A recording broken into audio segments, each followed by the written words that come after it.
Hello everyone. आज चाहिँ मैले हजुरहरूलाई इन्सर्सन सर्ट भनेको के हो त्यो कुरा बुझाउने छु। र योभन्दा अगाडिको भिडियोमा चाहिँ हामीले सेलेक्सन सर्ट हेरेको थियौँ र आज चाहिँ हामीले इन्सर्सन सर्ट हेर्नेछौँ। सर्टिङ एल्गोरिदम चाहिँ यो दुइटा मात्रै पढ्नेछौँ र यो चाहिँ डिएसए फर जाभा स्क्रिप्ट प्लेलिस्टको भिडियो हो। र ढिला नगरिकन इन्सर्सन सर्ट के हो भन्ने कुरा हेरौँ है त। Insertion sort is a simple sorting algorithm that works similarly to the way you sort playing card in your hands. The array is virtually split into sorted and unsorted part. Values from the unsorted part are picked and placed in the correct position in the unsorted part. भन्न खोजेको insertion short भनेको यस्तो खालको algorithm हो जसले चाहिँ हामीले त्यो कार्ड खेल्दा अथवा तास खेल्दाखेरि जसरी हामीले सर्ट गर्छौँ त्यसरी नै काम गर्छ यसले पनि। जुन चाहिँ अब त्यो एरेमा चाहिँ अब सर्टेड र अनसर्टेड पार्ट हुन्छ। हामीले चाहिँ अब अनसर्टेड पार्टको अब इलिमेन्टलाई त्यसको करेक्ट पोजिसनमा लगेर राखिदिन्छौँ। यो कुरा चाहिँ अझै हामीले चाहिँ डायग्राम हेरेपछि बुझिन्छ। Sorry, to sort an array of n size in the ascending order, iterate over the array and compare the current element to its predecessors. If the element is smaller than its predecessors, compare it with to the element before. Move the greater element to the position up to make the space for the swapped element. र भन्न खोजेको हामीसँग n साइजको एरे छ भने हामीले चाहिँ त्यो इटरेट गर्छौँ त्यो एन साइजको एरेलाई र यसको इलिमेन्टलाई चाहिँ त्यसको प्रेडिसेसरसँग कम्पेयर गरिन्छ। अनि यदि त्यो चाहिँ कम्पेयर गर्दाखेरि चाहिँ त्यो इलिमेन्ट प्रेडिसेसरभन्दा सानो छ भने चाहिँ हामीले चाहिँ त्यसलाई अझै कम्पेयर गर्दै लान्छौँ अगाडिको इलिमेन्टहरूसँग, अझै अगाडिका प्रेडिसेसर्सहरूसँग। अनि कम्पेयर गर्दै जाँदाखेरि चाहिँ हामी त्यसको जब करेक्ट पोजिसन भेटाउँछौँ त्यहाँनिर लर राख्छौँ र ग्रेटर इलिमेन्टलाई चाहिँ हामीले चाहिँ हरेकचोटि चाहिँ अगाडि अगाडि सार्दै लान्छौँ। ल हेरौँ,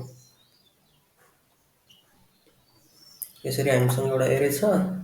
एरेमा चाहिँ अब सुरुमा 3 बाट सुरु हुन्छ। 3 बाट सुरु हुँदाखेरि चाहिँ अब यो प्रेडिसेसरसँग कम्पेयर हुन्छ, यो सानो छ प्रेडिसेसर भन्दा, त्यही भएर यसलाई अगाडि ल्याएर राखिन्छ र यो 4 लाई चाहिँ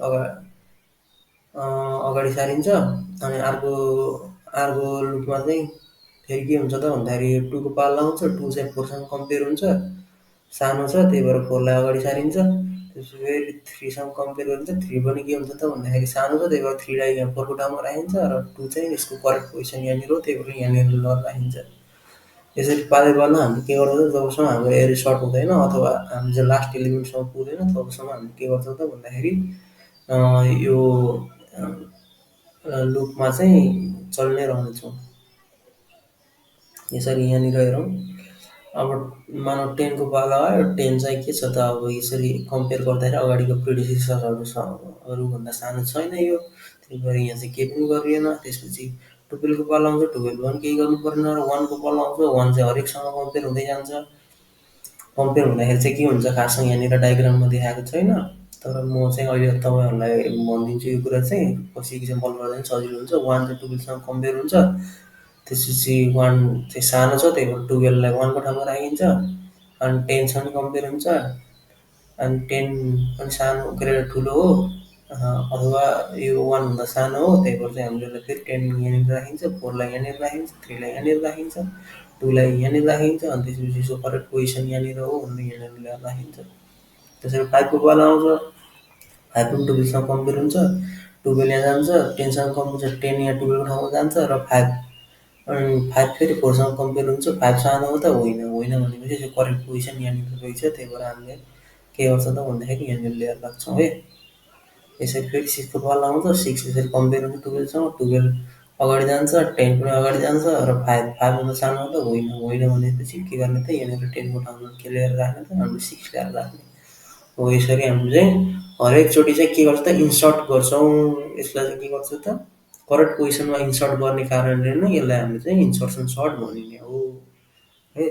अगाडिको सेलेक्सन सर्टमा के हुन्थ्यो त, हरेक इटरेसनमा सबभन्दा स्मलेस्ट इलिमेन्ट सेलेक्ट भएर त्यसलाई हामीले के गर्थ्यौँ त, स्वाप गर्थ्यौँ। यसमा चाहिँ के हुन्छ त, हामीले सेलेक्ट गरेर त्यसको डाइरेक्ट त्यसको पोजिसनमा चाहिँ हामीले राखिदिन्छौँ, त्यही भएर चाहिँ हामीले यसलाई इन्सर्सन सर्ट भन्छौँ। र इक्जाम्पल हेरेपछि अझै क्लियर हुनेछ तपाईँलाई चाहिँ, एकदमै सजिलो छ इक्जाम्पल पनि, ध्यान दिएर हेर्नु होला।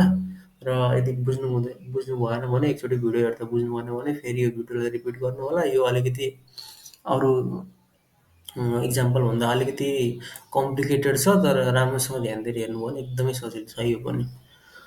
हाम्रोसँग चाहिँ यसरी एउटा अनसर्टेड एरे छ, अनि हामीले चाहिँ इन्सर्सन सर्ट भन्ने एउटा फङ्सन डिक्लेयर गरेको छौँ यहाँनिर। अनि इन्सर्सन सर्टलाई हामीले के पठाएको छौँ, त्यही एरेलाई पठाएको छौँ, यो डाटालाई। अनि यहाँनिर प्यारामिटरमा चाहिँ के छ त भन्दाखेरि डाटा भनेर यसले लिन्छ, एक्सेप्ट गर्छ। अनि त्यसपछि हामीले 3टा भेरिएबललाई यहाँनिर इनिसियलाइज गरेको छौँ, डिक्लेयर गरेको छौँ। आई, करेन्ट र जे भनेर 3टा भेरिएबललाई डिक्लेयर गरेको छौँ यहाँनिर। अनि आईलाई चाहिँ 1 बाट स्टार्ट गर्छौँ। किन 1 बाट गर्ने त भन्दाखेरि हामीले चाहिँ यो 20 भन्दा अगाडिको एलिमेन्टसँग कम्पेयर गर्नुपर्ने हुन्छ, त्यही भएर चाहिँ 1 बाट स्टार्ट गर्नुपर्छ। कम्पेयर भनेको जहिले पनि अब कुनै एउटा अर्को एलिमेन्टसँग कम्पेयर गर्नुपर्ने हुन्छ, त्यही भएर चाहिँ हामीले यहाँनिरबाट स्टार्ट गर्छौँ। सुरुबाट हेरौँ है त, अब यहाँनिर के हुन्छ यो एरेमा चाहिँ, I less than data dot length, I plus पछि त बुझ्नु नै हुन्छ होला। करेन्ट भनेको के गर्ने त भन्दाखेरि, करेन्ट भनेको अहिलेको डाटा भनेको हाम्रो 20 हो भनेर यसरी हामीले करेन्टमा 20 भ्यालु राखिदिने। यो चाहिँ टेम्प भेरिएबल भन्ने सोच्दा पनि हुन्छ, अथवा करेन्टै भनेर बुझ्दा पनि हुन्छ हजुरले। जे इक्वल्स टु आई माइनस 1, जेलाई चाहिँ के गर्ने त, घटाइदिने। अब कम्पेयर गर्नु पऱ्यो हामीले अघिल्लो एलिमेन्टसँग, त्यही भएर चाहिँ जेलाई चाहिँ हामीले के गर्ने त, घटाइदिने। जे घटाएपछि जे भनेको जे घटाइदिउँ, 0 भयो जे चाहिँ, अघि 1 थियो आई चाहिँ। जे चाहिँ के भयो त, 0 भन्दा ग्रेटर छ अथवा इक्वल छ, छ भनेपछि, अथवा भन्न खोजेको एलिमेन्टहरू छन् पछाडि भन्न खोजेको के है। -1 भयो भने त एलिमेन्ट त छैन, त्यो लास्ट इन्ड अफ एरे हुन्छ त्यो चाहिँ है अगाडिबाट। त्यही भएर चाहिँ हामीले जे चाहिँ greater than or equal to 0 छ, र डाटा जे ग्रेटर देन करेन्ट, र डाटा जे भनेको चाहिँ यहाँ यो कन्डिसनमा चाहिँ फर्स्ट इटरेसनमा चाहिँ हाम्रो डाटा जे भनेको 25 छ। डाटा जे पनि के हुनु पऱ्यो त, 20 भन्दा ठुलो हुनु पऱ्यो, अथवा 20 चाहिँ डाटा जे भन्दा सानो हुनु पऱ्यो, एउटै हो है कुरो चाहिँ। छ भने चाहिँ हामीले के गर्ने त, डाटा जे प्लस 1 मा चाहिँ डाटा जे राखिदिने। जे प्लस 1 भनेको के हो, जे भनेको त हामीले 1 घटाएको थियौँ, जे प्लस 1 भनेको चाहिँ यहाँनिर भनेको 20 को ठाउँमा चाहिँ के ल्याएर राखिदिने, 25 ल्याएर राखिदिने। यसरी हामीले स्वाइपिङ गर्दै जान्छौँ है। अनि जेलाई अझै घटाउँछौँ। जेलाई किन घटाउनु त, यो कन्डिसनमा त हाम्रो एलिमेन्ट त छैन पछाडि, तर जेलाई एकचोटि घटाउनु त पऱ्यो। हाम्रो जे कति हुन्छ त, अब 0 थियो भने अब -1 हुन्छ, -1 हुन्छ। त्यही भएर अनि यहाँनिर फेरि लुपमा यसले चेक गर्छ, जे ग्रेटर अर इक्वल्स टु 0 छैन, अब चाहिँ एलिमेन्ट छैन। त्यही भएर चाहिँ यो लुप यहाँनिर टर्मिनेट हुन्छ। र त्यसपछि के हुन्छ त भन्दाखेरि, डाटा जे प्लस 1 इक्वल्स टु करेन्ट। जे भनेको कति भइसक्यो अहिले, -1 भनेको। अब डाटाको जे -1 प्लस 1 बाट 0 हुन्छ। डाटाको 0th इन्डेक्समा के हुन्छ त, करेन्टको भ्यालु भनेको, यो करेन्ट भनेको हामीसँग कुन थियो, हामीले चाहिँ टेम्पोररीली हामीले करेन्टलाई चाहिँ हामीले 20 मा राखेको, के अरे करेन्ट भ्यालुलाई चाहिँ करेन्ट भन्ने भेरिएबलमा राखेको थियौँ 20 भ्यालु। जे प्लस 1 भनेको 0th पोजिसनमा चाहिँ हामीले करेन्ट भ्यालुलाई लगेर राखिदिन्छौँ। यसरी के हुन्छ त भन्दाखेरि, हाम्रो एलिमेन्टहरू स्वाप हुने गर्छन् करेक्ट पोजिसन। 15 को लागि हेरौँ है।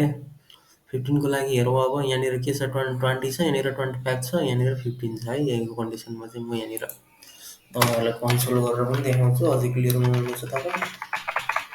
कन्सोल लग डाटा, यसरी चाहिँ हाम्रो चाहिँ के छ त भन्दाखेरि,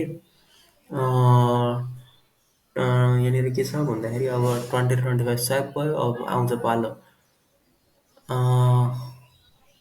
सरी ठिकै छ, 15 को पालो आउँछ। 15 को पालो आइसकेपछि चाहिँ के हुन्छ त भन्दाखेरि, आई बराबर 2 हुन्छ, 2 भनेको 15 हो है। त्यसपछि चाहिँ के हुन्छ त भन्दाखेरि, करेन्टमा हामीले यही 15 ल्याएर राख्छौँ। अनि के गर्छौँ, जेलाई एक्लै घटाइन्छ, जे भनेको 25 भयो है। अब के गरिन्छ त भन्दाखेरि, जेलाई जे ग्रेटर देन इक्वल टु 0 छ, अनि डाटा जे ग्रेटर देन करेन्ट हुनुपर्छ। डाटा जे चाहिँ के हुनु पऱ्यो त यो करेन्टभन्दा चाहिँ ठुलो हुनु पऱ्यो है स्वाप हुनुको लागि चाहिँ छ। त्यही भएर चाहिँ के गर्छौँ त हामीले डाटा जे प्लस वानमा भनेको यो 15 को ठाउँमा ल्याएर के राखिदिन्छौँ 25 लगेर राखिदिन्छौँ है। 25 लगेर राखिदिन्छौँ। अब पालो पालो आयो के त 20 को पालो आयो। कसरी आउँछ भन्दाखेरि जे माइनस गरिदिन्छौँ नि त यहाँनिर जे 1 ले घटाइदिन्छौँ। हामीले अघि जे भनेको 1 थियो अब जे भनेको 0 भयो। अब जे भनेको के छ त भन्दाखेरि करेन्टभन्दा ठुलो छ त छ 15 भन्दा त ठुलै छ हाम्रो। त्यही भएर चाहिँ हामीले के गर्छौँ फेरि त्यसलाई चाहिँ यो 25 को ठाउँमा के लगेर राखिदिन्छौँ हामीले 20 लगेर राखिदिन्छौँ। अनि फेरि के हुन्छ त यहाँनिर जान्छ अब 0 भइसकेको छ जे चाहिँ अब सरी अब के हुन्छ जे -1 एकचोटि हुन्छ अब -1 भइसकेपछि अब फेरि यहाँ जान्छ यहाँनिर के हुन्छ यो कन्डिसन फल्स हुन्छ त्यही भएर यो लुप चल्दैन। अनि डाटा जे प्लस 1 भनेको डाटाको 0th इन्डेक्समा हामीले के ल्याएर राखिन्छ करेन्ट भ्यालु भनेको यही 15 ल्याएर राखिन्छ। यसरी हामीले पालै पालो के गर्छौँ त हरेक एलिमेन्टको लागि हामीले यसरी नै काम गर्छौँ। अनि काम गरेर लास्टमा फाइनल्ली हामीले के पाउँछ त भन्दाखेरि सर्टेड एरे पाउँछ यसरी। देख्न सक्नुहुन्छ हजुरहरूले पनि प्र्याक्टिस गर्नु होला र बुझ्नु हुँदैन भने लाइन बाई लाइन फेरि पनि हेर्नु होला यो भिडियो हेरेर अब अझै क्लियर हुनुहुनेछ। अलिकति कम्प्लिकेटेड छ अरू इक्जाम्पल भन्दा तर एकचोटि बुझ्नुभयो भने तपाईँलाई धेरै नै सजिलो लाग्नेछ। त्यही भएर चाहिँ फेरि रिपिट गर्नु होला।